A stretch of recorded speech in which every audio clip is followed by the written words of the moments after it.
అస్మద్గురుభ్యో నమః శ్రీమాత్రే నమః. అమ్మవారి దివ్యపాదపద్మాలకు నమస్కారం చేసుకుంటూ వీడియోలోకి వెళ్ళిపోతాం. మనం కొన్ని పనులు తెలిసి తెలియక చేస్తూ ఉంటాం. ఒక్కొక్కసారి మనం తెలిసి తెలియక చేసే పనులు కూడా మనకి ఎన్నో అనర్థాలను తీసుకొస్తాయి. అవి మనం పసిగట్టలేము, గమనించలేం. రోజువారీ దైనందిన జీవితంలో ఎన్నో పొరపాట్లు చేస్తూ ఉంటాం. అలా ఏ పొరపాట్లు చేస్తామో అవి చెప్పుకుందాం. అలాగే ఇదంతా ఇవన్నీ ఇలాగే చెప్తారు, చాదస్తంగా చెప్తారు ప్రతిదినం. ఇన్ని నియమాలు ఎవడు పాటిస్తాడు అని అనుకుంటే అది మీ దోషమే. అలాంటి వాళ్ళు ఈ వీడియో చూడకుండా ఉండడమే ఉత్తమం. ఎందుకంటే మనం తప్పులు చేసినా వాటిని ధైర్యంగా ఒప్పుకొని అలాంటి పొరపాట్లు మళ్ళీ మళ్ళీ చేయకుండా ఉండడమే మానవ జీవితం యొక్క లక్ష్యం. అప్పుడే మనం భగవంతునికి చాలా దగ్గరగా వెళ్తాం. మనం ఎన్నో పూజలు, వ్రతాలు చేస్తూ ఉంటాం. తెలిసి తెలియని తప్పులు చేస్తూ ఉన్నప్పుడు పూజల్లో దొర్లే తప్పుల వల్ల కూడా మనం చేసే పూజకి పూర్తి ఫలితం రాకపోవచ్చు.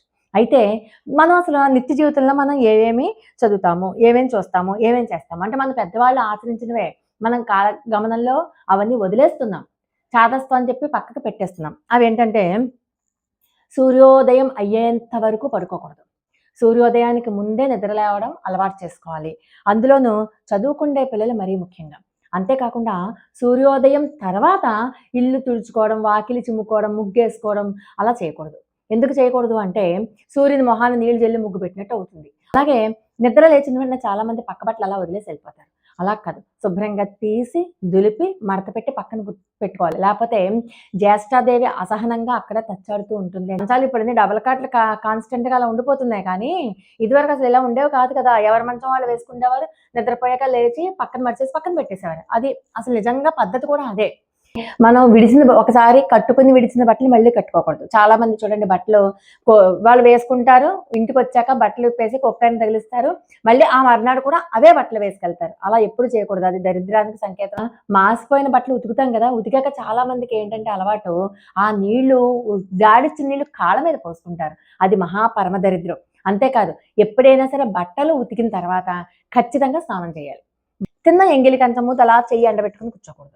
టేబుల్ మేనర్స్ అందరూ తినేదాకా ఉండాలని చెప్పి చాలా మంది అలా ఎండబెట్టుకుని కూర్చుంటారు. అలా ఎండబెట్టుకుని కూర్చోకూడదు. కనీసం పక్కకైనా కొంచెం ఇలా జరగాలి తప్పితే అలాగే కూర్చోకూడదు అనమాట. అలా కూర్చుంటే రోగం వస్తుంది అని చెప్తుంది శాస్త్రం. అలాగే ఇంట్లో మనం ఇల్లు ఉడుస్తాం. ఇల్లు ఎప్పుడు పడితే అప్పుడు ఊడకూడదు. అంటే సూర్యాస్తమయ సమయంలో అసలు ఊడకూడదు. ఈశాన్యం నుంచి మొదలుపెట్టి నైరుతి దాకా ఊడ్చుకోండి అని చెప్తారు. అది చాలా మంచి సూచన అనమాట. అలాగే చీపురుని ఊడ్చేసాక నిలబెట్టకూడదు. పూజ గదిలో ఒకేలాంటి విగ్రహాలు ఒకటి కంటే ఎక్కువ ఉండకూడదని చెప్తారు. మన ఏ విగ్రహమైనా సరే బొటనవేల ప్రమాణంలోనే ఉండాలి. ఒకవేళ విగ్రహం కనుక కొంచెం పెద్దది కనుక పెట్టుకున్నట్లయితే లోపల ఖాళీగా ఉండకూడదు. అలాగే వెనకాల వీపు కూడా లేకుండా ఖాళీగా ఉండకూడదు. ఓన్లీ ఎదరే అచ్చు ఒకటే కనబడుతుంటుంది, వెనకాలంతా ఖాళీగా ఉంటుంది. అలాంటి విగ్రహాలు ఎట్టి పరిస్థితులలోనూ పూజ గదిలో పెట్టకూడదు. అది అంగుష్ట ప్రమాణంలోనే ఉండాలి తప్పితే అంతకు మించి కనుక పెడితే ప్రతిరోజు కూడా మహానైవేద్యం పెట్టాలి. మహానైవేద్యం కనుక పెట్టకపోతే అది చాలా పెద్ద దోషం, అపచారం అవుతుంది. ఎక్కడికన్నా వెళ్ళొచ్చిన ప్రతి చోట నుంచి విగ్రహాలు, ఫోటోలు తీసుకొచ్చేసి అవన్నీ దేవుడి గదిలో పెట్టేస్తూ ఉంటారు. పెట్టుకున్న మన పెద్దలు ఆనవాయితీ ఒకటి ఉంటుంది, మన కులదైవం ఉంటుంది, మన ఇంటి దైవం ఉంటుంది, మనకి ఇష్టదైవం ఉంటుంది. వాళ్ళని మాత్రం నిర్లక్ష్యం చేయకూడదు. మన పెద్దలు ఏ ఆనవాయితీని అయితే పాటించారో తరతరాలుగా అదే ఆనవాయితీని కొనసాగించడం మాత్రం మర్చిపోకూడదు. ఖచ్చితంగా కొనసాగించే తీరాలి. తర్వాత మనం నైవేద్యం పెడుతూ ఉంటాం దేవుడికి. బెల్లం ముక్క కానివ్వండి, చిన్న పండు కానివ్వండి, ఏదైనా కానివ్వండి. కానీ ఖచ్చితంగా గ్లాస్తో నీళ్లు ఖచ్చితంగా పెట్టాలి దేవుడి దగ్గర. ఒకవేళ 2 పూట్ల పెట్టడానికి అవకాశం లేకపోతే కనీసం పొద్దున్న ప్రతిరోజు ఉదయం మీరు పూజ చేసుకునే సమయంలో గ్లాస్తో నీళ్లు కూడా అక్కడ పూజ గదిలో పెట్టుకోవడం అలవాటు చేసుకోండి. అలాగే దీపారాధన చేసేటప్పుడు మనం ఒక కుంది దీపారాధన చేసే వాళ్ళు ఉంటారు, 2 కుందులు పెట్టుకుని ఉంటారు, అంతకంటే ఎక్కువ పెట్టుకుంటారు స్తోమతను బట్టి. ఒక కుంది దీపారాధన చేసుకునేలా ఉంటే వేయాలి, 3 ఒత్తులు వేయాలి. ఒకటి కంటే ఎక్కువ కుందులు గనక పెట్టుకునేలా ఉంటే 2 ఒత్తులు వేసుకున్నా కూడా పర్వాలేదు.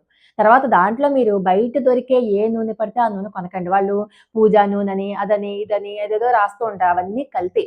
మీకు స్వచ్ఛమైనటువంటి కొబ్బరి నూనె, లేకపోతే ఆ గానుగ దగ్గర నుంచి ఆడించుకున్న నూనె ఏదైనా సరే కొనుక్కొని పెట్టుకోండి. ఏమీ దొరకకపోతే ఆముదంతో పెట్టినా కూడా మంచిదే. కానీ కల్తీ నూనెలు వేయొద్దు. ఎందుకంటే అవన్నీ కూడా పశువుల కొవ్వులతో తయారు చేసినవి. దాంట్లో కాస్త కెమికల్స్, సుగంధాలు కలిపేసరికి ఆ వాసనకి అయ్య బాబోయ్ చాలా మంచి నూనె అనుకుంటాం. కానీ ఎట్టి పరిస్థితులలోనూ కల్తీ నూనెతో దానికంటే దీపారాధన పెట్టకుండా ఉండడం నయం. అంతే తప్పితే మంచి నూనె కొనుక్కు తెచ్చుకోండి. మంచి ఆడించిన నూనె కొనుక్కు తెచ్చుకోండి. మీరు రోజు దీపారాధనకి వాడేటటువంటి నూనె మీ శక్తి కొలది బాగా కాస్ట్‌లీ. అందరూ ఆవు నెయ్యితోనూ పెట్టలేరు. అందరూ నువ్వుల నూనెతోనే పెట్టలేరు. దానికంటే కొంచెం తక్కువ కాస్ట్ ఏంటంటే కొబ్బరి నూనె అందరికి అందుబాటులో ఉండేది. కాబట్టి కొబ్బరి నూనెతో దీపారాధన పెట్టినా కూడా చాలా మంచిది విశేషం. అలాగే పూజ చేసిన వెంటనే మనం కూర్చొని జపం చేసుకుంటాం, పూజ చేసుకుంటాం. కింద ఆసనం ఏదో వేసుకుంటాం. పీటో లేకపోతే చాపో ఏదో ఒకటి. పూజ అయిపోయిన వెంటనే తీసేయాలి. తీసేయకపోతే దరిద్ర దేవత కూర్చుంటుంది అంటారు. అలాగే సాయంకాలం 6 దాటాక అంటే అసుర సంధ్య వేళ నిద్రించకూడదు. అసుర సంధ్య వేళ తినకూడదు. అసుర సంధ్య వేళ భార్యాభర్తలు కలవకూడదు. బ్రహ్మచర్యం పాటించాలి. దూది, సాల్ట్, ఆయిల్, ఎగ్స్ ఇవి సాయంకాలం 6 దాటాక ఇంటికి తెచ్చుకోకూడదు. అలాగే అసుర సంధ్య వేళ ఎవరైనా మీకు పాలు, పెరుగు కూడా అప్పు అడుగుతారు. కొంచెం మా ఇంటికి చుట్టాలు వచ్చారు, కొంచెం పాలు ఇవ్వండి, తోడు చుక్క లేదు కాస్త పెరుగు ఇవ్వండి. ఎలా అంటే అది కూడా ఇవ్వకూడదు. ప్రత్యేకించి గురువారాలు, ఆదివారాలు, శుక్రవారాలు, పౌర్ణమి, అమావాస్య తిథులందు అసలు ఇవ్వకూడదు. ఊరగాయలు కానీ, మిరపపొడి కానీ అది కూడా ఎవ్వరికి ఇవ్వకూడదు. మరీ ముఖ్యంగా శుక్రవారం, మంగళవారం ఇవ్వకూడదు. అలాగే శనివారం నాడు చెప్పులు, గొడుగు, ఎగ్స్, ఆయిలు, నాన్ వెజ్ ఇలాంటివి ఇంటికి తెచ్చుకోకూడదు.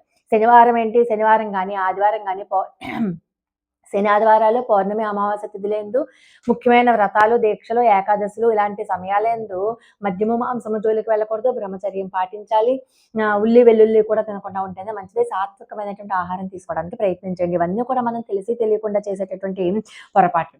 అలాగే జాతకంలో కుజ దోషం ఉన్నవాళ్ళు, వ్యాపారంలో గొడవలు, ఇబ్బందులు ఉన్నవాళ్ళు మంగళవారం నాడు ఎగ్స్ తినద్దు.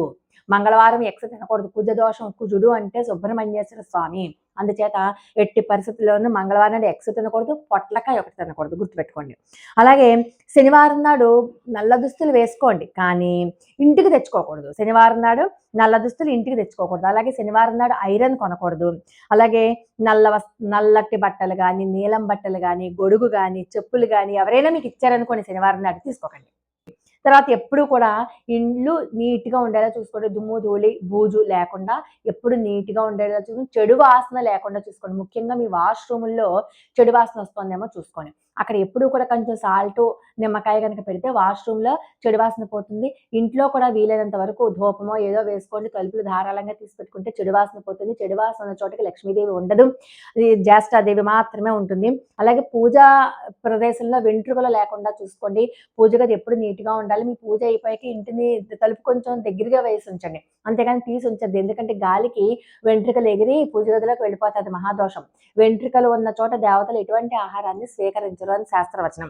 అలాగే వంట చేసేటప్పుడు భగవన్నామ స్మరణ చేసుకుంటూ వంట చేయండి. అంతేగాని అరుపులు, కేకలు, తిట్లు, టీవీలో సీరియల్స్ అలా వద్దు. కనీసం మీరు పైకి భగవన్నామం చెప్పలేకపోయినా మనసులోనైనా ఏదో ఒక నామం రామ, శివ, వెంకటేశ్వర స్వామి, ఆంజనేయ, హనుమ, మారుతి, శ్రీమాత్రే నమః, శ్రీ మహాలక్ష్మీదేవియే నమః ఏదో ఒక మంత్రాన్ని అనుకుంటూ వంట చేయండి. అప్పుడు నైవేద్యం ప్రసాదంతో సమానమైపోతుంది. అలానే వంట చేసేటప్పుడు మాట్లాడకూడదు. ఎందుకంటే మాట్లాడుతున్నప్పుడు నోట్లో ఉన్న తుప్పర్లు వంటలో పడితే అది ఎంగిలైపోతుంది. అందుకని ఎట్టి పరిస్థితుల్లోనూ వంట చేసేటప్పుడు మాట్లాడకండి. అలాగే ఇంటికి సుమంగళి గనక వస్తే, ముత్తైదువు ఎవరన్నా వస్తే బొట్టు పెట్టి పంపించండి. సాయంకాలం సూర్యాస్తమయం సమయంలో లైట్లు వేస్తాం కదా, లైట్లు వేసేటప్పుడు దేవుడికి దండం పెట్టుకుని గబగబా మనం బొట్టు పెట్టుకుని ఇంటికి గడపకు కూడా బొట్లు పెట్టాలి ఖచ్చితంగా. ఇంటి ప్రధాన సింహద్వారం యొక్క గడపకి బొట్టు పెట్టడం మర్చిపోవద్దు. అలాగే రాత్రిపూట చాలా మందికి వచ్చే అలవాటు ఏంటంటే చేతికి గాజులు తీసేస్తారు, మెళ్ళ మంగళసూత్రం, చెవులివి అన్నీ తీసేసి పడుకుంటారు. ఎట్టి పరిస్థితులలోనూ కూడా సుమంగళి అయినటువంటి స్త్రీకి సర్వకాల సర్వావస్థలయందు కూడా ఈ మంగళ ఆభరణాలు ఉండవలసిందే. మెళ్ళో తాళి తీయకూడదు, చేతికి గాజులు కూడా తీయకూడదు. అలాగే ఉంచుకోవాలి, ఎప్పుడూ అలాగే ఉంచుకోవాలి. చాలా మంది తీసి దిండు కింద పెట్టుకుంటారు, మళ్ళీ పొద్దున్నే లేచి వేసుకుంటారు గుచ్చుకుంటుందని. అలా ఎప్పుడూ చేయకండి. అపశకునం అవుతుంది. భర్త యొక్క ఆయుర్దాయానికి క్షీణిస్తూ ఉంటుందన్నమాట. అలాగే మీకు మంగళసూత్రానికి మీరు పిన్నీసులు పెట్టుకోవడం, ఇంకా రకరకాలుగా ఉపయోగిస్తూ ఉంటారు మంగళసూత్రాన్ని. అలా ఎప్పుడు కూడా మంగళసూత్రానికి పిన్నీసులు, డాలర్స్ అలాంటివి పెట్టకండి. అపశకునాలు మాట్లాడొద్దు. తథాస్తు దేవతలు ఉంటారు. అందుకని ఎప్పుడూ కూడా అపశకునాలు మాట్లాడొద్దు. అమంగళకరమైనటువంటి విషయాలు ఎప్పుడూ మాట్లాడకూడదు. వారానికి ఒకసారైనా సరే 2 సార్లు ఇల్లు తడిగుడ్డ పెట్టేటప్పుడు ఖచ్చితంగా దాంట్లో సాల్ట్ వేసుకోండి. అలా సాల్ట్ వేసుకొని తడిబట్ట పెట్టడం వల్ల ఇంట్లో ఉన్నటువంటి నెగిటివ్ ఎనర్జీ అంతా పోతుంది. అలాగే మీరు వారానికో ఒకసారో లేకపోతే ప్రతి పౌర్ణమికో, ప్రతి అమావాస్యకో ఇంటికి కూడా దిష్టి తీయండి. కొంచెం సాల్ట్ తోటి ఇంటికి దిష్టి తీసి ఆ సాల్ట్‌ని దూరంగా నీళ్ళల్లో పడేసేయండి. అలాగే ఇంటి ముందర ఖచ్చితంగా గుమ్మడికాయ కట్టుకోండి. ప్రతి మంగళవారం సూర్యోదయానికి ముందే గుమ్మడికాయ కట్టేసుకోండి. అలా గుమ్మడికాయ కట్టుకుంటే గనుక ఇంట్లో ఉన్నటువంటి నెగెటివ్ ఎనర్జీ అంతా లాగేస్తుంది. గుమ్మడికాయ పాడైనప్పుడల్లా వెంటనే మార్చి మళ్ళీ వెంటనే అంటే మనం గుమ్మడికాయ కట్టేటప్పుడు ఎవరు చూడకూడదనమాట. మీరు ఏ పూజ చేసినా చేయకపోయినా ఇంట్లో పూజ గది శుభ్రంగా ఉంచుకుని, పూజ గదిలో ఒక దీపారాధన చేసి, ఒక అగరబత్తి వెలిగించి మనస్ఫూర్తిగా 2 చేతులు జోడించి మీకొచ్చిన నామాన్నో, ఒక శ్లోకాన్నో, ఒక మంత్రాన్నో జస్ట్ అలా చదువుకొని కాస్త బెల్లం ముక్క పెట్టి, నీళ్లు పెట్టి ఇలా పెట్టేసి జస్ట్ ఒక 3 నిమిషాల పనంతే. అలా చేసి వచ్చేసినా కూడా ఇంట్లో పాజిటివ్ ఎనర్జీ ఉంటుంది. కనీసంలో కనీసం అలా అయినా చేయండి. అలాగే విడిచిన బట్టలు ఇంట్లో తొక్కకూడదు. స్నానం చేసిన టవల్‌ని అక్కడ ఇక్కడ పెట్టడం, కుప్పగా పెట్టడం, ఆరేయకుండా ఉంచడం చేస్తారు. తలుపు మీద అసలు ఆరేయకూడదు. ఉదయాన్నే లేచి పాచి మొహంతో మొహాన్ని అద్దంలో మొహం చూసుకోకూడదు. భోజనం పెడుతున్నప్పుడు కానీ, భోజనం చేస్తున్నప్పుడు కానీ ఎవరిని తిట్టకండి. తిడుతూ భోజనం ఎవరికీ పెట్టకూడదు. తిడుతూ అన్నం తినేటప్పుడు ఎవరిని తిట్టకూడదు. ఎవరైనా చిన్నపిల్లలు ఎవరైనా వచ్చారనుకోండి వాళ్ళకి తీపి పదార్థాలు పెట్టండి. దానివల్ల దీనికి పెద్ద మడి, ఆచారము ఇవేం అక్కర్లేదు కదా! మనం నిత్యము చేస్తున్నటువంటి పనులలోనే ఈ మార్పులు గనక చేసుకున్నట్లయితే మనకి ఇంట్లో చాలా రకాలైనటువంటి సమస్యలు, చాలా రకాలైనటువంటి దోషాలు రెక్టిఫై అయిపోతాయి. లోకా సమస్త సుఖినో భవంతు. మరి